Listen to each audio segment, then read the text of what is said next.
Hi, I'm Chris. I'm the farm manager here at Thatchers Cider, and I'm here just to give you a few points how to look after your trees this winter to ensure that we get good healthy growth next year. Hopefully your trees have had a good growing year.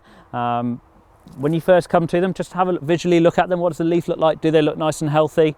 If they're not, there might be something wrong to look into. Maybe they're in a wet patch which needs sorting out. Your rabbit guard wants to be in really good condition. Rabbits love gnawing apple wood through the winter, so make sure that's good and secure, as is the tree tie.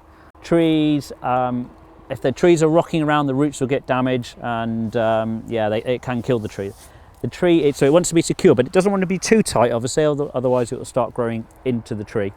These flexi ties here are quite good because they will expand with the tree.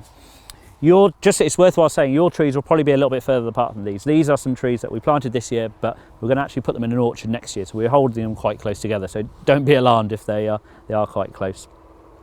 When it comes to pruning your trees, the winter is the time we do the main part of it.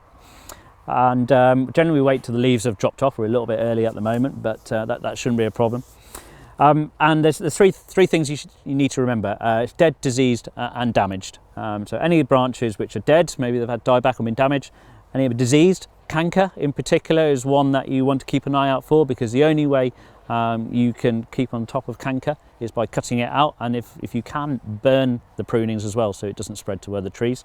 And anything which is damaged, we get a bit of deer around here, so we often see a little bit of damage.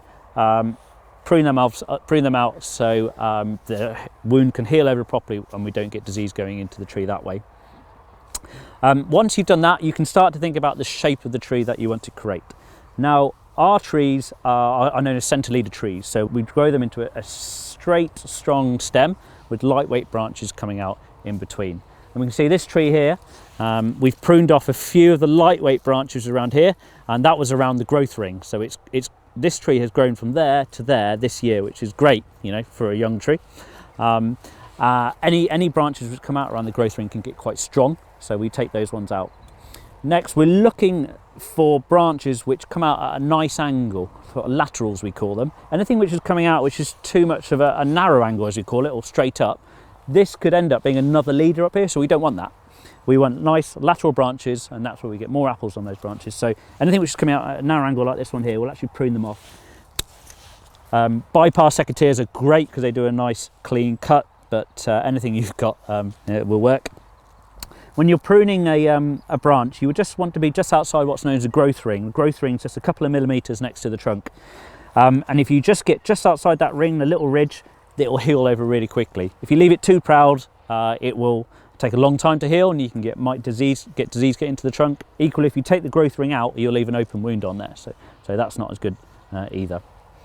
Like I say, we prune our trees to a centre leader tree. You might decide that you want your trees to grow in a different shape. Another common shape is an open goblet, and in which case, if we were going to do that, we'd actually be quite severe. We'd cut them off where you want your branches to start. So it might be down here, it might be a bit low, but maybe somewhere in here, looking at some branches that are already there. So they won't be growing up, but they'll be more growing out. So you've got to make sure you've got enough space for your trees to do that, but that's another option that you might want to consider. Follow those key points, and then hopefully your trees will be nice and healthy next year. Expect them to wake up after the winter around about March, April time.